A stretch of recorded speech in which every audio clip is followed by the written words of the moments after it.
En esta oportunidad, la exposición será sobre el libro de Josué. Vamos a compartir pantalla.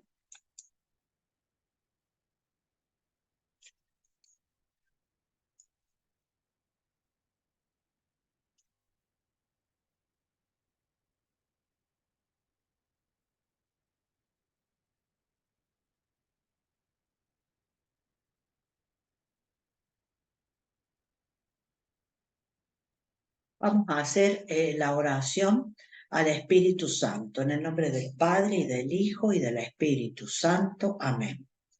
Oh Espíritu Santo, amor del Padre y del Hijo, inspírame siempre lo que debo pensar, lo que debo decir, cómo debo decirlo, lo que debo callar, cómo debo actuar, lo que debo hacer para gloria de Dios, bien de las almas y mi propia santificación. Espíritu Santo, dame agudeza para entender, capacidad para retener, método y facultad para aprender, sutileza para interpretar, gracia y eficacia para hablar. Dame acierto al empezar, dirección al progresar y perfección al acabar. Amén. Bien, vamos a hablar sobre el libro de Josué.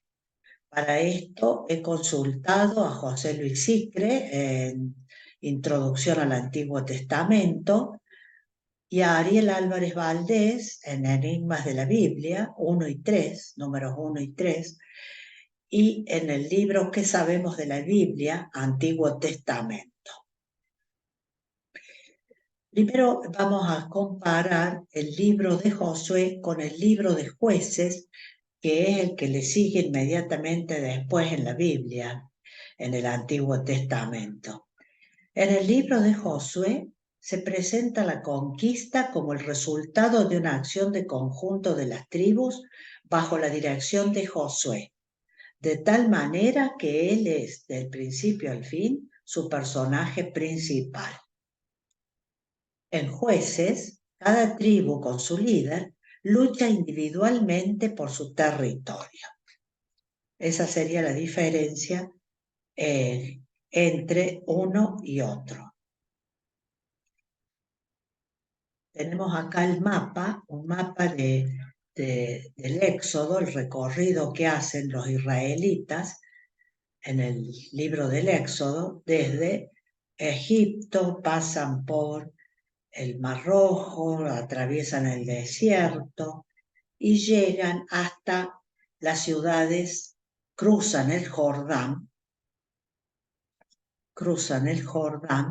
y llegan a las ciudades que nos interesa, de las cuales vamos a hablar, que es la ciudad de Jericó, la ciudad de Ai, bueno, Gilgal, donde Josué establece campamento, aquí está Jerusalén, bueno, esta es la tierra de Canaán, ¿no? Bien, atraviesan entonces, cruzan el Jordán acá. Y con la primera ciudad que se encuentran es con Jericó. El libro de Josué narra la conquista y el asentamiento de Israel en la tierra de Canaán. Comienza con una comunidad trashumante que llega del desierto y culmina con una nación que posee la tierra. Al finalizar su narración, Israel se ha constituido en una nación con un territorio propio, con un pacto renovado en Siquem y con una estructura de tribus asentadas. Es un libro que obra de bisagra entre el Pentateuco y las narraciones posteriores del Israel ya establecido en su tierra. Esa historia, que continúa en el libro de Jueces, se extiende hasta el final del segundo libro de Reyes. Nosotros vimos ya en clases, en exposiciones anteriores, la historia deuteronomista.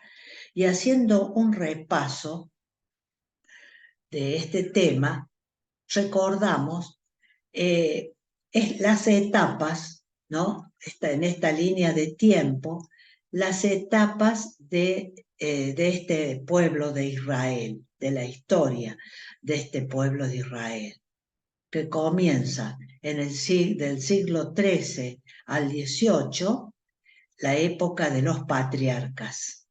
Después, en el siglo XIII, la liberación de Egipto y marcha hacia la tierra prometida. Siglo XIII finales, allí ubicamos el libro de Josué.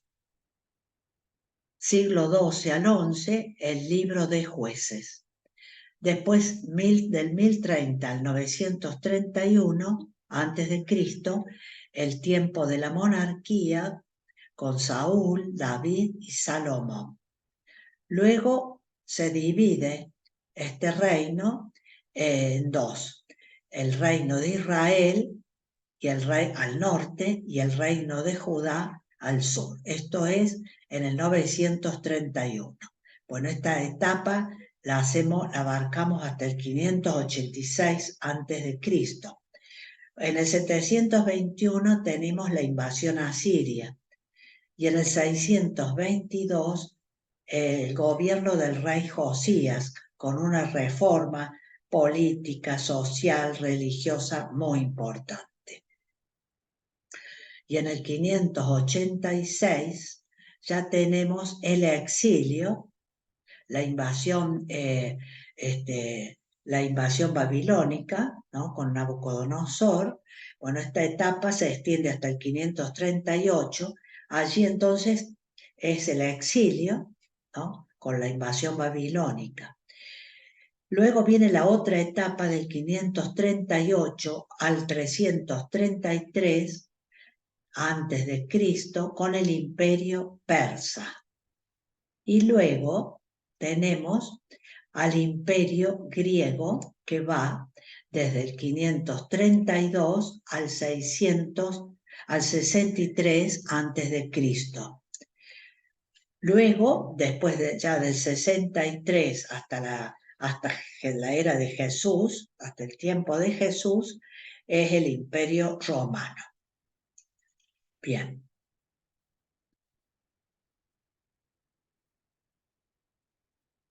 O sea que la historia deuteronomista abarcaría desde Josué, ¿no es cierto?, siglo XIII, al 538 a.C., cuando ya es el imperio persa, ¿no?, la invasión persa.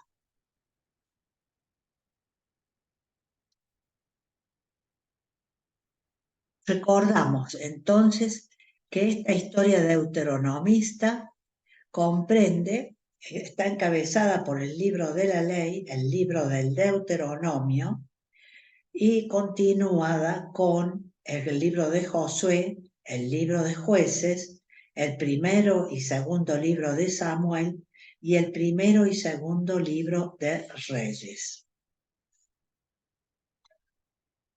Pero luego nosotros en el exilio, en la época del exilio, se escriben libros como el Génesis, Éxodo, Levítico y Números, lo que da lugar, ¿no?, al Pentateuco, una vez que la historia deuteronomista queda, digamos, sin su libro, sin el libro del Deuteronomio, queda decapitada. El libro del Deuteronomio pasa a formar parte del Pentateuco, queda al final encabezado el Pentateuco por Génesis, Éxodo, Levítico, Números y al final el libro del Deuteronomio. Entonces estos 5 libros forman el Pentateuco en la época persa, ¿no? Allí es cuando es decapitada esta historia deuteronomista. Este libro de la ley pasa a formar parte del Pentateuco y a ser el 5.º libro del Pentateuco. Bien.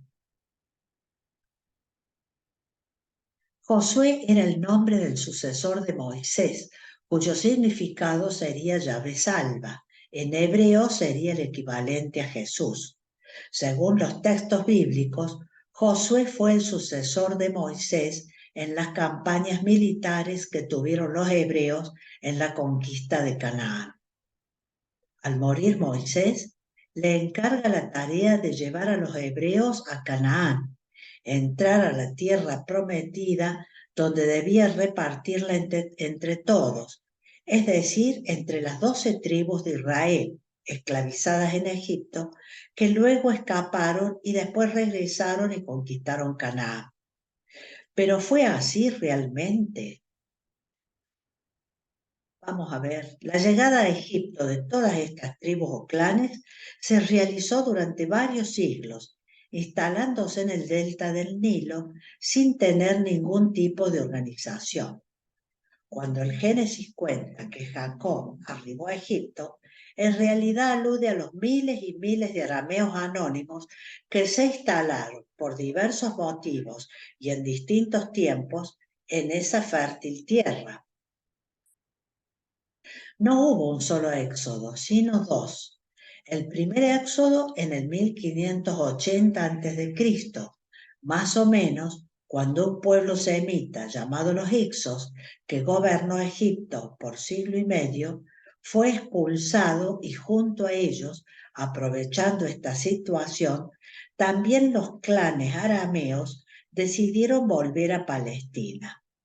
Los biblistas lo llamaron Éxodo expulsión. Los que no fueron expulsados y se quedaron, pronto fueron esclavizados y sometidos a trabajos forzados. 3 siglos más tarde, en el 1250 a.C., se produjo el segundo éxodo guiados por Moisés. A este éxodo lo llaman éxodo huida.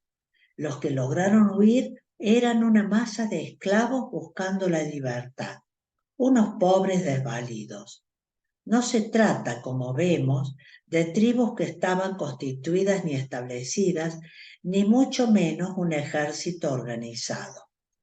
En Éxodo capítulo 12, versículo 38, se las llama una turba inmensa de gente de toda clase. Esta horda desorganizada fue la que llegó al monte Sinaí y pactó la alianza con Yahvé y luego, rodeando el mar Muerto, llegó a Canaán.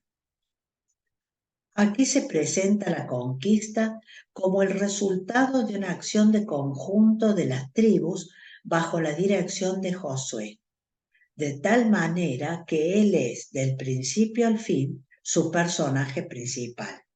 En cambio, en Jueces, cada tribu con su líder lucha individualmente por su territorio. Allí vemos nuevamente la diferencia.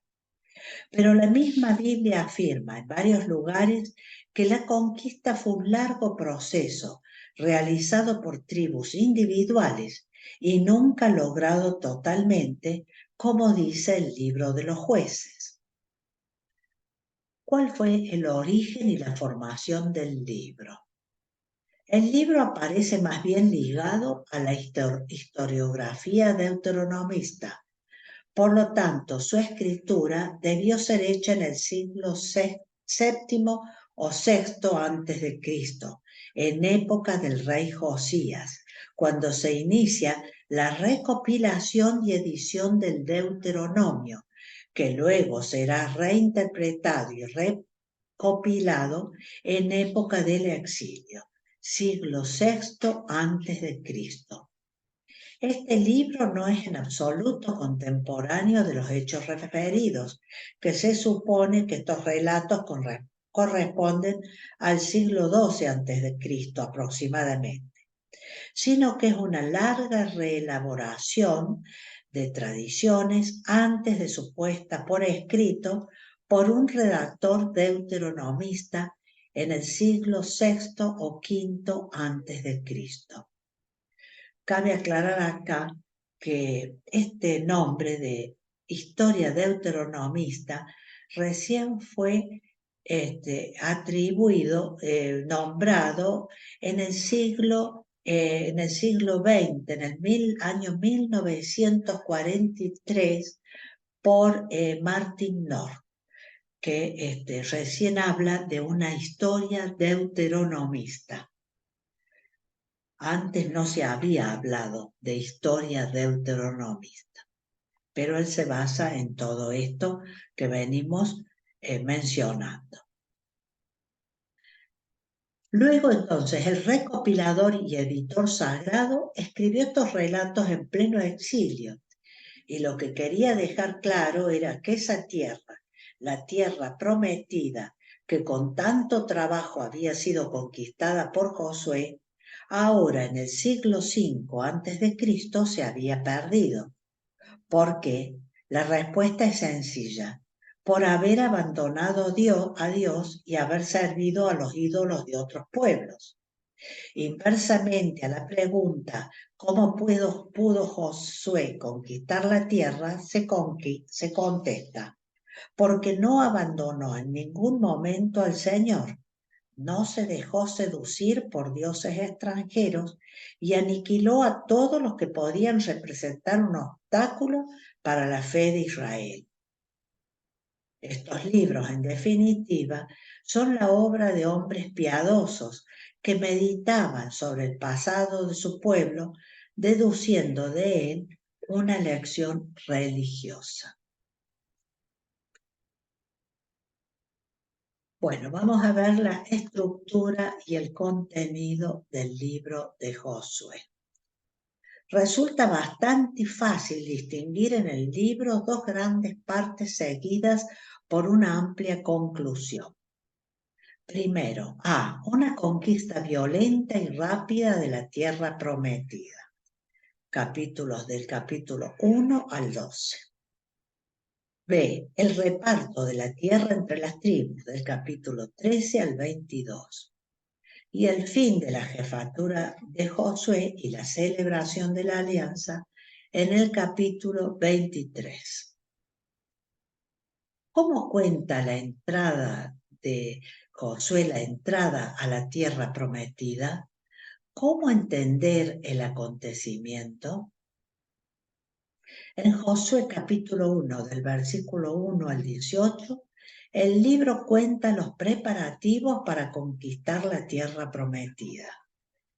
A esto lo vemos entonces en Josué, vamos a leer del capítulo 1, versículos del 1 al 9, y después el 10 versículos del mismo capítulo 16 y 17. Y vamos a leer del Deuteronomio el capítulo 31, ¿no? Versículos 7, 8 y 12. La teología deuteronomista coloca el acento en el cumplimiento de la ley como acceso a la voluntad de Dios. La presencia y el sostén de Dios estarán asegurados mientras se actúe conforme a lo que está escrito. Capítulo 1. Los preparativos para la conquista. Después de la muerte de Moisés, el servidor del Señor, el Señor dijo a Josué, hijo de Nun y ayudante de Moisés: mi servidor Moisés ha muerto. Ahora levántate y cruza el Jordán con todo este pueblo para ir hacia la tierra que yo daré a los israelitas. Yo les entrego todos los lugares donde ustedes pondrán la planta de sus pies, como se lo prometí a Moisés. El territorio de ustedes se extenderá desde el desierto y desde el Líbano hasta el gran río, el río Éufrates, y hasta el gran mar al occidente. Mientras vivas, nadie resistirá delante de ti. Yo estaré contigo como estuve con Moisés. No te dejaré ni te abandonaré. Sé valiente y firme. Tú vas a poner a este pueblo en posesión del país que yo les daré, porque así lo juré a sus padres. Basta que seas fuerte y valiente para obrar en todo según la ley que te dio Moisés, mi servidor. No te apartes de ella ni a la derecha ni a la izquierda, y así tendrás éxito en todas tus empresas. Que el libro de esta ley nunca se aparte de ti. Medítalo día y noche, para obrar fielmente en todo conforme a lo que está escrito en él. Así harás prosperar tus empresas y tendrás éxito. ¿Acaso no soy yo el que te ordeno que seas fuerte y valiente? No temas ni te acobardes, porque el Señor tu Dios estará contigo donde quiera que vayas. Y ahora vemos, bueno, en Josué, el capítulo 2, del versículo 1 al 24, que comienza con el relato de los pactos y argucias. El pacto de Rahab, la prostituta Rahab, y los espías israelitas, a cuales ella aloja para no ser, que no los mataran, porque ellos son mandados por Josué para inspeccionar la tierra prometida.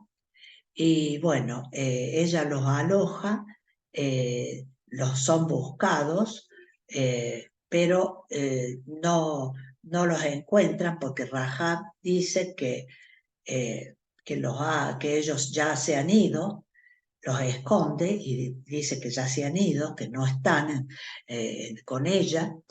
Y así, bueno, por supuesto que ella hace un pacto antes con ellos de que su familia, ella y su familia van a ser salvadas en caso de guerra. Y así fue después, ¿no? Porque los israelitas cumplen ese pacto. En Josué 3, 14 al 17, capítulos 3 y 4, tenemos el paso del Jordán.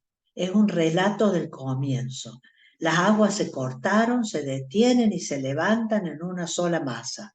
Los sacerdotes, seguidos por los hijos de Israel, pasan a pie enjuto. A partir de ahí, el paso del Jordán adquiere todo su sentido. Como relato de comienzo, remite al acto de creación, en Génesis 1, cuando Dios separa las aguas. Josué 3 y 4 refiere no tanto un acontecimiento histórico, sino hace hincapié en la conciencia que tuvo Israel de su propio comienzo. Así es como que los israelitas siempre tienen a las aguas como comienzo de algo, ¿no? De un cambio. Así es, lo hace, está en el Evangelio de Marcos, en el relato del bautismo del Bautista, de Juan el Bautista.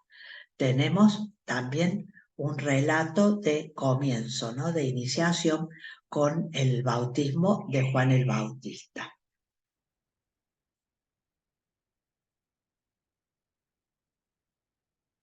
El paso del Jordán. Cuando el pueblo levantó sus carpas para cruzar el Jordán, los sacerdotes que llevaban el arca de la alianza iban al frente de él. Apenas llegaron al Jordán y sus pies tocaron el borde de las aguas, el Jordán se desborda por sus dos orillas durante todo el tiempo de la cosecha. Las aguas detuvieron su curso. Las que venían de arriba se amontonaron a una gran distancia cerca de Adán, la ciudad que está junto a Sartán, y las que bajaban hacia el mar del Arabá, el mar de la sal, quedaron completamente cortadas. Así el pueblo cruzó a la altura de Jericó. Los sacerdotes que llevaban el arca de la alianza del Señor permanecían inmóviles en medio del Jordán sobre el suelo seco, mientras todo Israel iba pasando por el cauce seco, hasta que todo el pueblo terminó de cruzar el Jordán. Bueno, ahora tenemos una ilustración de lo que va a ser la batalla de Jericó. Tenemos a los sacerdotes con sus con clarinetes, tenemos el arca de la alianza, en procesión todos, que así es contada la batalla de Jericó, en forma de una procesión. En Josué C entonces cuenta el comienzo de la conquista del país. Es la primera ciudad con la que combate Josué. El derrumbe de las murallas de Jericó al sonido de las trompetas. Este episodio inaugura la conquista del país. El sitio y la caída de Jericó, capítulo 6. Jericó estaba herméticamente cerrada por temor a los israelitas. Nadie salía ni entraba. Entonces el Señor dijo a Josué: yo he puesto en tus manos a Jericó y a su rey. Por eso ustedes, todos los hombres de la guerra, darán una sola vuelta alrededor de la ciudad, formando un círculo en torno a ella. Así lo harán durante 6 días. Además, 7 sacerdotes irán delante del arca, llevando 7 trompetas de cuerno. El séptimo día, en cambio, ustedes darán 7 vueltas alrededor de la ciudad y los sacerdotes harán sonar las trompetas. A la señal dada con el cuerno, cuando ustedes oigan el sonido de las trompetas, todo el pueblo prorrumpirá en fuertes gritos de guerra. Entonces los muros de la ciudad caerán sobre sí mismos y el pueblo se lanzará al asalto, cada uno hacia lo que tenga delante. Josué, hijo de Nun, convocó a los sacerdotes y los dijo: levanten el arca de la alianza y que 7 sacerdotes lleven 7 trompetas de cuerno delante del arca del Señor. Después dijo al pueblo: vayan adelante y den la vuelta alrededor de la ciudad, que los guerreros avancen delante del arca del Señor. Enseguida se hizo lo que Josué había dicho al pueblo. Los 7 sacerdotes que llevaban las 7 trompetas de cuerno delante del Señor avanzaron tocando las trompetas, mientras el arca de la alianza del Señor iba detrás de ellos. Los guerreros, por su parte, marchaban delante de los sacerdotes que tocaban las trompetas, mientras que la retaguardia iba detrás del arca. Y en ningún momento se dejó de tocar las trompetas. Pero Josué dio esta orden al pueblo: no lancen ningún grito de guerra, ni dejen oír sus voces, que no salga de la boca de ustedes ninguna palabra hasta que yo les diga: griten. Solo entonces gritarán. Así hizo que el arca del Señor diera una vuelta alrededor de la ciudad, formando un círculo en torno a ella. Luego volvieron otra vez al campamento y allí pasaron la noche. A la mañana siguiente Josué se levantó de madrugada y los sacerdotes tomaron el arca del Señor. Los 7 sacerdotes que llevaban las 7 trompetas de cuerno delante del arca del Señor avanzaban sin dejar de tocar las trompetas. Los guerreros marchaban delante de ellos y la retaguardia iba detrás del arca del Señor. En ningún momento se dejó de tocar las trompetas. Así dieron la vuelta alrededor de la ciudad el segundo día y después regresaron al campamento. Esto mismo se hizo durante 6 días. El séptimo día se levantaron al despuntar el alba y dieron 7 vueltas alrededor de la ciudad, de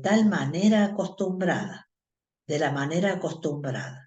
Solo ese día dieron 7 vueltas alrededor de la ciudad. Al dar la 7ª vuelta, los sacerdotes tocaron con más fuerza las trompetas, y Josué dijo al pueblo: lancen el grito de guerra, porque el Señor les entrega la ciudad. Ustedes consagrarán al Señor la ciudad con todo lo que hay en ella, exterminándola por completo. Quedarán con vida solamente Rahab, la prostituta, y todos los que estén con ella en su casa, porque ella ocultó a los emisarios que nosotros habíamos enviado. En cuanto a ustedes, tengan mucho cuidado con lo que está consagrado al exterminio, no sea que llevados por la codicia se adueñen de alguna cosa prohibida, porque entonces podrían entrar en entredicho al campamento de Israel y le atraerían una desgracia. Todo el oro, la plata y los objetos de bronce y de hierro serán consagrados al Señor y pasarán a formar parte de su tesoro. Entonces el pueblo lanzó un fuerte grito y se tocaron las trompetas. El pueblo prorrumpió en un griterío ensordecedor y el muro se desplomó sobre sí mismo. Enseguida el pueblo acometió contra la ciudad, cada uno contra lo que tenía delante, y la tomaron. Luego consagraron al exterminio todo lo que había en ella, pasando al filo de la espada a hombres y mujeres, niños y ancianos, vacas, ovejas y asnos.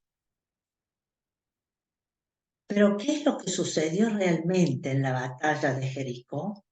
Y vamos a leer inmediatamente un análisis que hizo el doctor Ariel Álvarez Valdés. En base a estudios recientemente realizados, se pudo trazar la historia de la ciudad de Jericó. Jericó constituye la ciudad más antigua del mundo. Ello quedó confirmado al hallarse los restos de una muralla de defensa, construida cerca del año 8000 a.C., el más antiguo muro defensivo hasta ahora conocido en la historia de la humanidad. En ese entonces Jericó se alzaba sobre un fértil oasis, un verdadero paraíso rodeado por el tórrido desierto de Judá. Esta ciudad fue destruida por la guerra y abandonada hacia el año 7200 a.C. En realidad no hubo una, sino muchas Jericó. Los excavadores hallaron restos nada menos que de 17 Jericó, puesto que a lo largo de su historia la ciudad había sido destruida y vuelta a construir numerosas veces. Hasta que en 1550 a.C., una nueva invasión le dio el golpe final. Fue la última Jericó que los arqueólogos encontraron. Y aquí viene lo enigmático de esta historia. Si Jericó no volvió a edificarse después de la devastación del 1550, quiere decir que cuando llegó Josué con los israelitas a la tierra prometida en el 1200 a.C., hacía 300 años que Jericó había dejado de existir. Algunos historiadores creen que en los orígenes del pueblo de Israel, si bien la ciudad ya no existía, algunas bandas de población autóctona ocupaban de nuevo las ruinas de aquel sitio convertido en una ciudad fantasma. Estos pobladores, habitantes de ruinas, tuvieron quizás cierto tipo de enfrentamiento con los israelitas, algunas simples escaramuzas, y los israelitas terminaron imponiéndose. Esta pequeña victoria quedó para siempre grabada en la tradición israelita. Siglos más tarde, los israelitas empezaron a poner por escrito los relatos de la supuesta conquista de la tierra prometida. Cuando ellos llegaron a Palestina, se encontraron con una Palestina en ruina, sin murallas y con una débil población, y se preguntaron, ¿quién nos demolió las murallas para que las pudiéramos tomar? Y se contestaron que todo había sido obra de Yahvé, y gracias a las oraciones y rezos de sus liturgias, así fue que contaron este relato como hombres de fe. La batalla de Jericó está contada como si fuera una celebración litúrgica. No son ni el ejército ni los guerreros quienes tienen el papel decisivo en el combate, sino los sacerdotes. Tampoco se emplean armas de guerra en la lucha, sino las trompetas, que eran el principal instrumento musical de alabanza a Dios y de oración en todas las fiestas religiosas. A la batalla no la dirige ningún general, sino el Arca de la Alianza. Los soldados israelitas asisten más bien a una procesión y el grito de guerra que lanzan el último día es el clamor que los israelitas solían lanzar en sus fiestas religiosas. Finalmente, el relato está contado simbólicamente por el abundante uso del número 7, número de la perfección en la Biblia. Fue todo esto una estratagema perfecta del pueblo de Israel para ganar la batalla. Todos estos elementos nos indican que si bien pudo existir una batalla de Jericó, la Biblia nos cuenta cómo la interpretaron ellos, lo que su fe les enseñaba, inspirados quizás en la procesión que todos los años realizaban desde el santuario vecino de Gilgal, alrededor de las ruinas, para conmemorar la conquista. A los israelitas no se les hubiera ocurrido escribir una crónica objetiva y fría de la batalla de Jericó. Ellos escribían para que sus relatos fueran leídos en el templo o reuniones de oración para enardecer a los lectores. El escritor sagrado, en última instancia, estaba diciendo la verdad. Había sido Dios quien había demolido para ellos las murallas de Jericó. Eso sí, varios siglos antes, en atención a sus oraciones.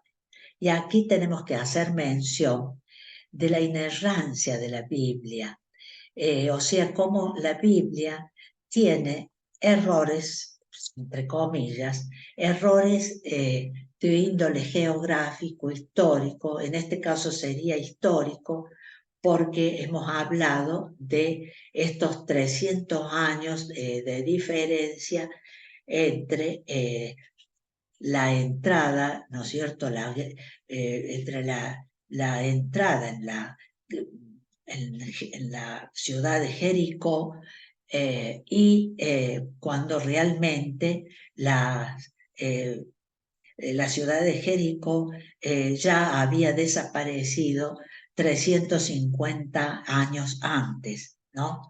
Bien.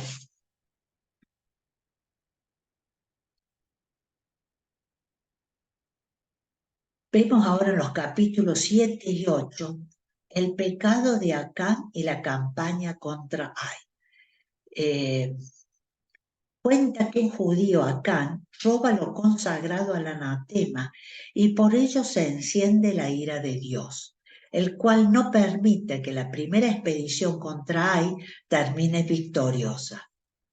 Una vez que se descubre y se elimina o castiga al culpable, la ira de Dios se aplaca y tiene lugar el ataque victorioso a la ciudad de Ai, destruyéndola por el anatema.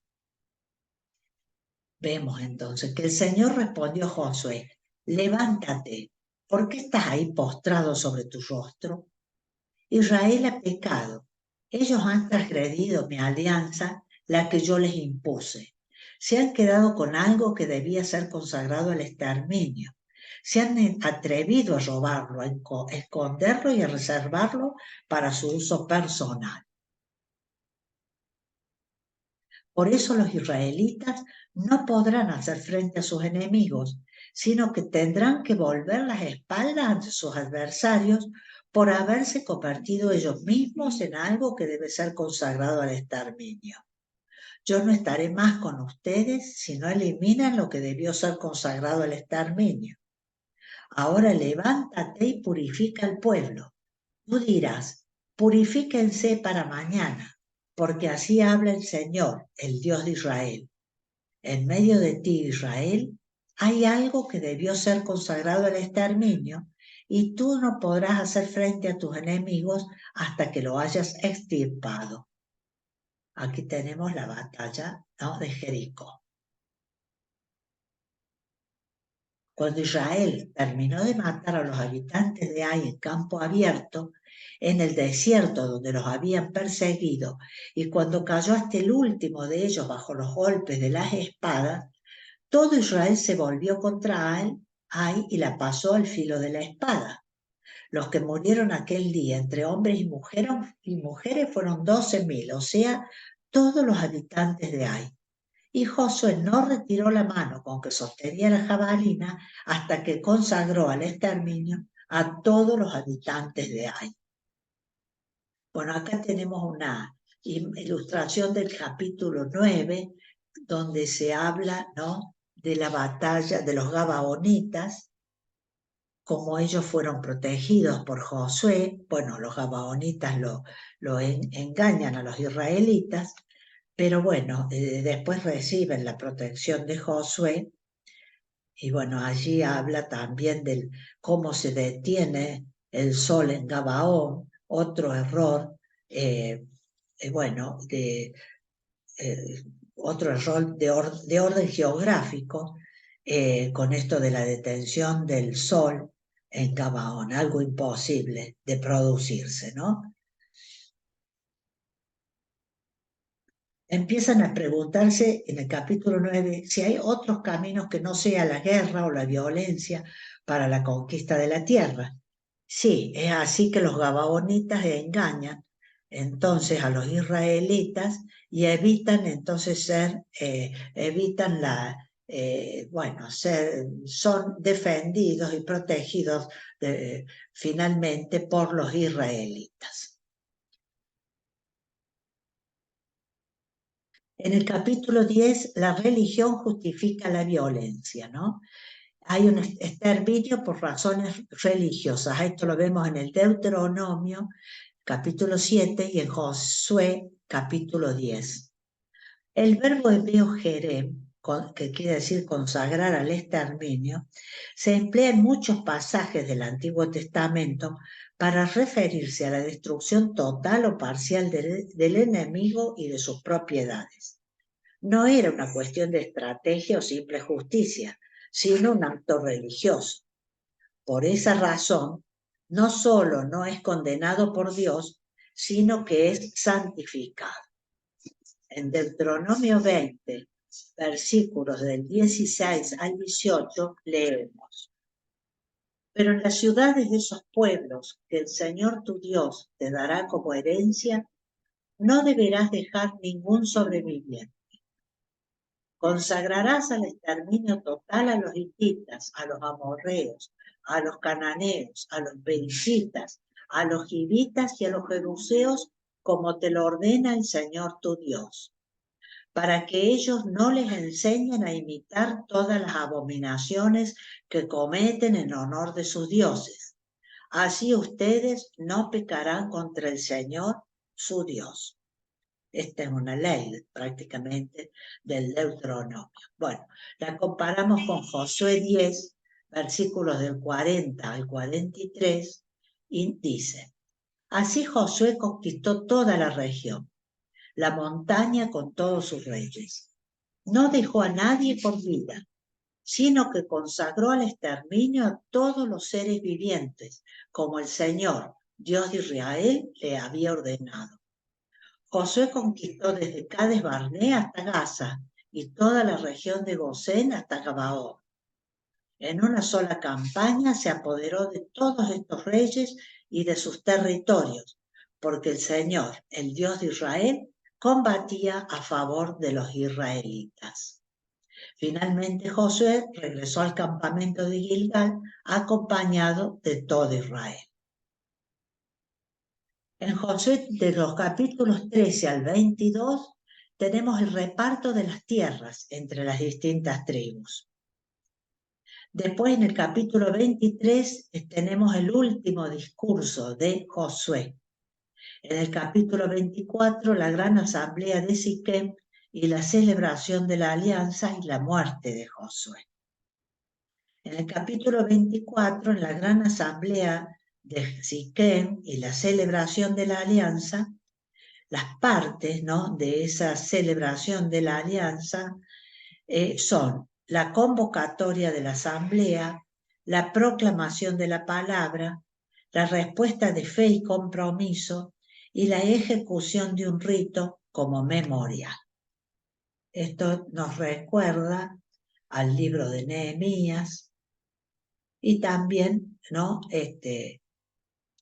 al libro del Deuteronomio y al libro del Éxodo, al pacto, ¿no? Al pacto a la alianza que hace Moisés. Bueno, acá tenemos una ilustración sobre esta alianza en Siquem.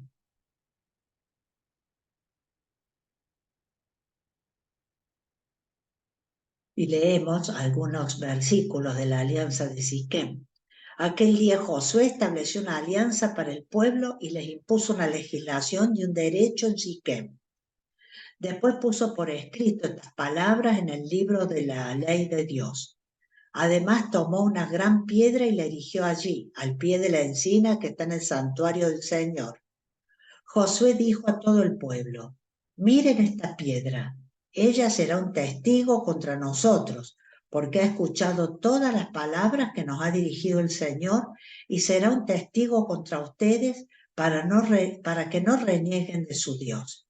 Finalmente Josué despidió a todo el pueblo y cada uno volvió a su herencia.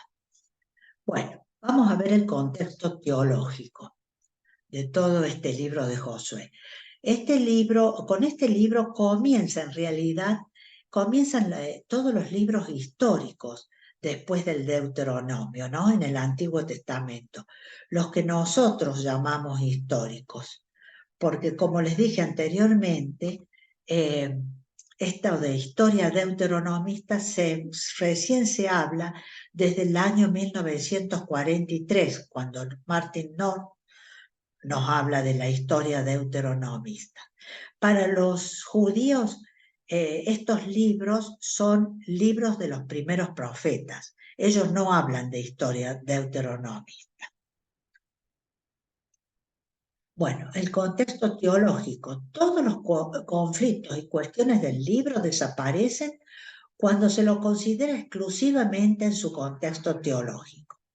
La violencia y la crueldad de Israel y de Yahvé quedan como ejemplos de una etapa guerrera de la teología de Israel, superada posteriormente por el amor del Evangelio.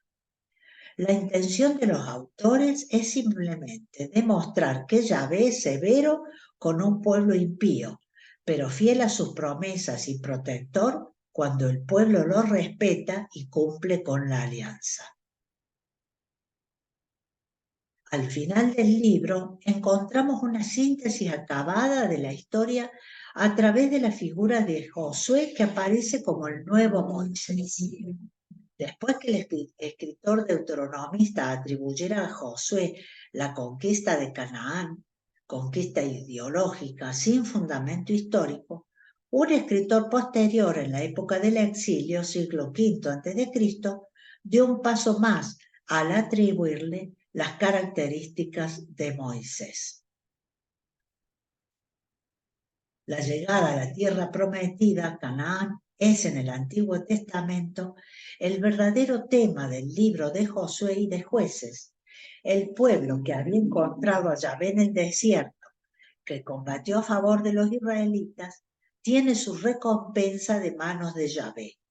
Este les da en herencia la tierra que había prometido a los padres, según la fidelidad a la alianza que demostrara el pueblo de Israel.